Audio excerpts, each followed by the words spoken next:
On June 13, 1848, the Long Island Democrat newspaper published the following. The village of Astoria. There is perhaps no place in the vicinity of New York that offers as many inducements for a transient or suburban residence as this thriving village and neighborhood. Its quiet and retired situation and terraced front, looking immediately over the gay, moving panorama of passing steamers, yachts, and craft of every description. The numerous country seats and fine building sites with which it abounds, from every quarter of which the eye catches a well-wooded and watered county, the elevation rendering it perfectly healthy, and from which the eye can discern the city. The river, constantly alive with sail and steam, the enchanting drive for 4 miles around, render a residence here almost unsurpassed. The small settlement of Astoria Village expanded greatly by the 19th century. In 1835, Stephen Halsey, a fur trader, started transforming Astoria from a farm community into a bustling town with new roads, stores, churches, schools, and factories. By 1839, Halsey petitioned the New York legislature to officially call the area Astoria, and it became the first incorporated village in Queens. Previously, we took a look at Old Astoria Village, this area approximately here on this western Queens map. Of course, Astoria has expanded greatly from the original village. Today it encompasses a large area with the East River on the west, north, 48th Street on the east, with an area extending out towards LaGuardia Airport right here. And on the southern border, we have the neighborhoods of Dutch Kills and Ravenswood forming a jagged border. We're here at the southern edge of Astoria at the Kaufman Astoria Studios complex. And to the left we see building number 1, the original building of the complex. Rudolph Valentino, Gloria Swanson, W.C. Fields, the Marx Brothers, and many others of the silent era made films here. Another part of the complex is the Museum of the Moving Image. A really fun museum, nice place to visit. Right across the street from the complex is the Frank Sinatra School of the Arts, a high school for aspiring actors, musicians, and other performing artists.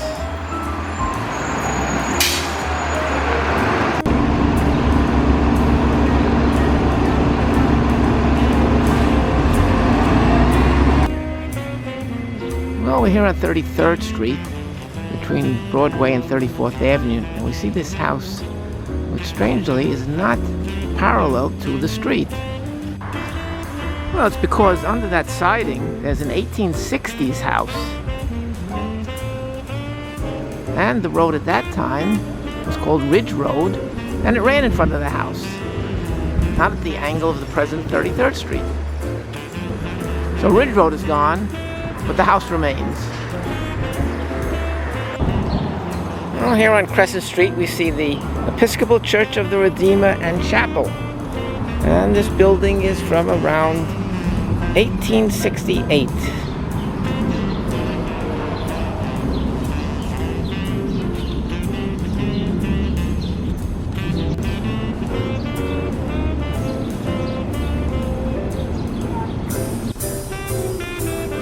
Directly across the street is the Good Shepherd United Methodist Church, originally the First Methodist Episcopal Church of Astoria. This building is from 1908 in a Gothic revival style. We're on 37th Street and Broadway in Astoria. In 1938, in a building on this spot, one of the most significant inventions of the 20th century took place. Here, Chester Carlson invented electrophotography.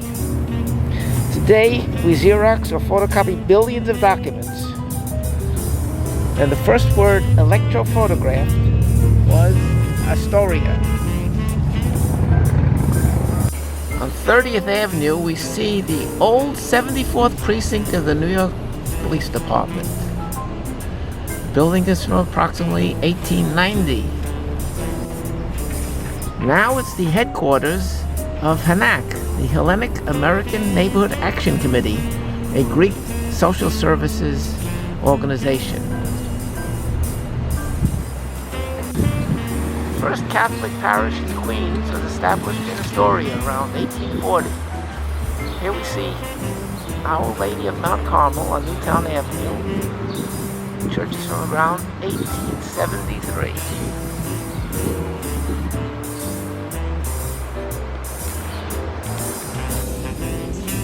This block between 30th and 31st Avenues on 36th Street was once called Doctor's Row, as there were many physicians who had homes here and their practices here.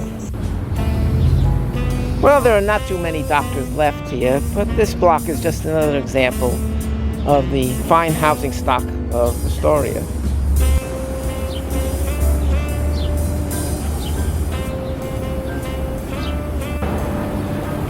We're on Steinway Street, and we're looking at one of the few remaining sidewalk clocks in the city of New York. This one is from 1922, and it's a landmark.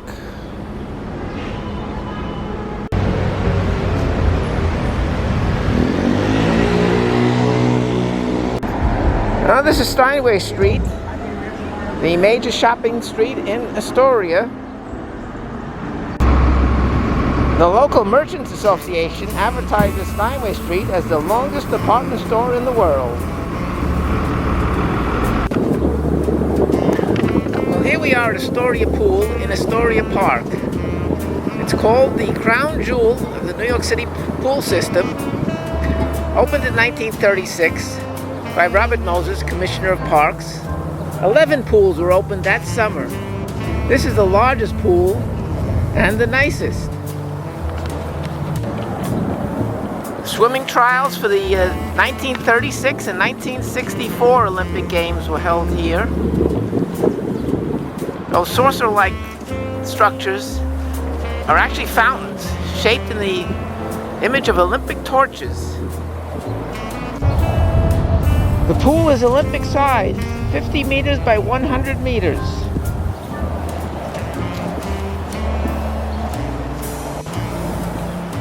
To the south of the pool, we can see the Triborough RFK Bridge, also opened in 1936. It's a massive bridge.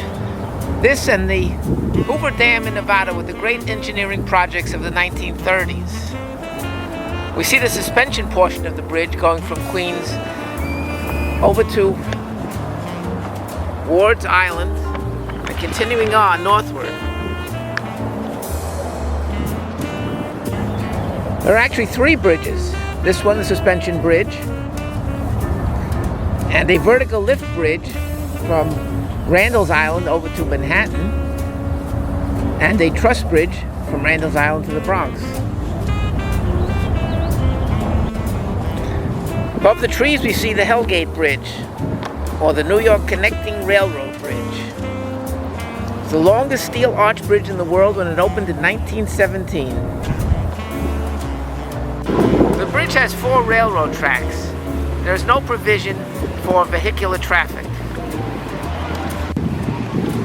The Pennsylvania Railroad built the bridge to complete its plan to provide passenger service from Penn Station to New England. This portion of the East River right around here is called the Hellgate.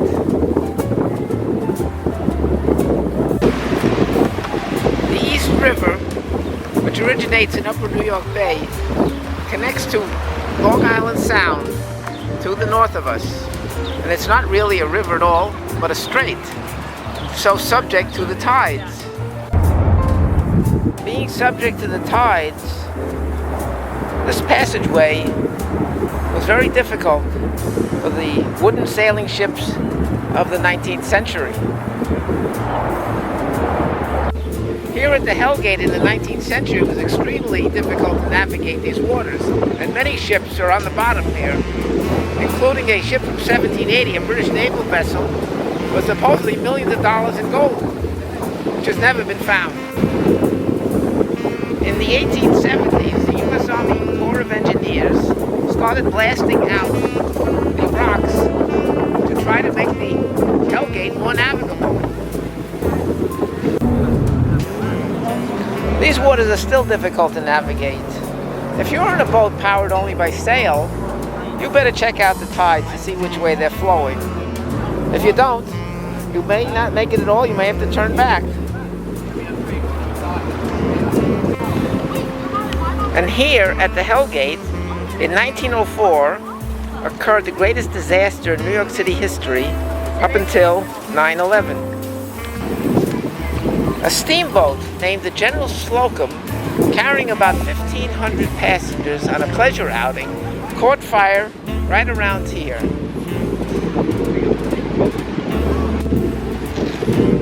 In about 20 minutes, 1,000 people died from the fire or drowning in the waters of the Hellgate.